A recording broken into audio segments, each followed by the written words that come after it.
পুরুষে পুরুষে এবং নারীয়ে নারীয়ে যদি সমকামিতা হয়, কি হয়? সমকামিতা যদি সমকামিতার প্রচলন সমাজের মধ্যে বেড়ে যায়, আল্লাহ রসুল বললেন আল্লাহর গজব আসবে। এখন আমাদের দেশে সমকামিতা আছে না নাই? কেমনভাবে আছে? বলে যে সমকামিতাটা হচ্ছে আমার স্বাধীনতা, আমার মনে যা চায় আমি তাই করব। সমকামিতাটা হচ্ছে লেটেস্ট মডেলের বা বর্তমান সময়ের আপডেট একটা ভার্সন, আপডেট একটা অবস্থা। আর হুজুররা যা কয় এগুলো ব্যাকডেটেড, আর আমরা হচ্ছে আপডেট। এতদিন আমরা যেই সংস্কৃতি কালচার গ্রহণ করতাম এগুলো হচ্ছে ব্যাকডেটেড কালচার। সমকামিতা, গান বাজনা বাজানো, অশ্লীল পোশাক পরা, এগুলো হচ্ছে আপডেট একটা কালচার। এই সমস্ত বিষয়ে উলামায়ে কেরামগণ যখন কোনো কথা বলে যে আরে মোল্লারা হুজুররা এগুলো ব্যাকডেটেড চিন্তা ভাবনা নিয়ে ঘুরে, এরা আধুনিকতা বুঝেই না, এদের কথা শোনা যাবে না। আছে কি না এরকম? আমাদের বাংলাদেশে বর্তমানে সমকামিতাটাকে বৈধতা দেওয়ার জন্য এক শ্রেণীর লোক উঠে পড়ে লাগছে। শুধু তাই নয়, যারা সমকামিতার পক্ষে কথা বলে তাদেরকে সকল ধরনের সহযোগিতা, অর্থনৈতিক সহযোগিতা, প্রশাসনিক সহযোগিতা, এমনিভাবে প্রচারণার জন্য যত রকমের সহযোগিতা লাগে এই সমস্ত প্রকারের সহযোগিতায় তারা ঐক্যবদ্ধ। আমরা জানি যে হযরত লূত আলাইহিস সালাতু ওয়াস সালাম নামে একজন নবী ছিলেন, তার জাতিকে সমূলে ধ্বংস করা হয়েছে। এই ঘটনা আমরা কম আর বেশি অনেকেই জানি। এই লূত আলাইহিস সালাতু ওয়াস সালাম আসছিলেন কোথায়? জর্ডানের একটা নদী আছে, বা এটাকে সাগর বলা হয়, ডেড সি বা মৃত সাগর।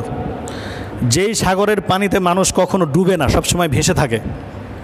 এটাই সেই জায়গা যেই জায়গাতে সমকামিতা চূড়ান্ত আকার ধারণ করেছিল।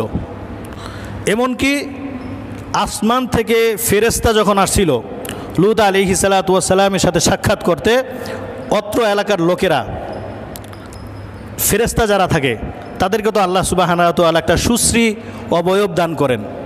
যখন লূত আলাইহিস সালাতু ওয়াস সালামের ঘরে ঢুকলো, তো এলাকার লোকেরা চিন্তা করলো যে এত সুদর্শন যুবক লূত আলাইহিস সালামের কাছে আসছে, তার সাথে আমরা সমকামিতায় লিপ্ত হব।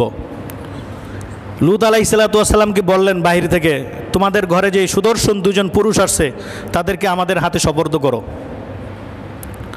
লূত আলাইহিস সালাতু ওয়াস সালাম খুব চিন্তায় পড়ে গেলেন যে তারা তো মেহমান, আমাদের সমাজের লোকেরা যা করে করুক, মেহমান আসছে, যদি তাদের সাথে এই ধরনের আচরণ হয় তাহলে এটা আল্লাহ তাআলার কাছে আমি কি জবাব দিব? ফেরেশতা দুইজন লূত আলাইহিস সালাতু ওয়াস সালামকে সান্ত্বনা দিলেন যে আমরা আল্লাহ তাআলার পক্ষ থেকে প্রেরিত ফেরেশতা, আমরা মানুষ নই। তারা আমাদেরকে নিয়ে যে কুচক্রান্ত করছে আপনি নিশ্চিত থাকেন তারা এই আচরণ আমাদের সাথে করতে পারবে না। তো যাই হোক, পরিশেষে এই পুরো অঞ্চলটিকে হযরত জিবরাইল আলাইহিস সালাতু ওয়াস সালাম একদম মাটির তলদেশ থেকে নিয়ে আকাশের দিকে উঠিয়ে জমিনে আবার নিক্ষেপ করেছিলেন। সেখানে মাটির কোনো অস্তিত্ব এখনও পর্যন্ত খুঁজে পাওয়া যায় না, সেখানে পানি একটা সাগর হয়ে গেছে, এবং এই সাগরটাকে বলা হয় ডেড সি। জর্ডানে এটা এখন অবস্থিত আছে। তো যাই হোক, এই কথাগুলো বলার মূল উদ্দেশ্য হচ্ছে বর্তমান সময়ে যে অনাবৃষ্টি আমাদের সমাজে দেখা দিয়েছে, এই অনাবৃষ্টির জন্য আমরা যে যাই বলি না কেন, আমাদের সমাজে পাপের পরিমাণ বেড়ে যাওয়ার ফলে এখন অনাবৃষ্টি। আবার যদি আমরা আল্লাহ তাআলার কাছে বৃষ্টি চাই, এমন বৃষ্টি হতে পারে যে বৃষ্টির কারণে রাস্তায় হাঁটুপানি, বৃষ্টির কারণে রাস্তায় হাঁটুপানি। আপনারা কিছুদিন আগে দেখেছেন মধ্যপ্রাচ্যের দুবাইয়ে কী অবস্থা হয়েছে, মার্কেট, বিমানবন্দর, রাস্তাঘাট পর্যন্ত তলিয়ে গেছে। আল্লাহ তাআলা চাইলে বৃষ্টি না দিয়েও আযাব দিতে পারেন, চাইলে বৃষ্টি দিয়েও আযাব দিতে পারেন, যদি আমরা পাপের কাজগুলোকে বন্ধ না করি।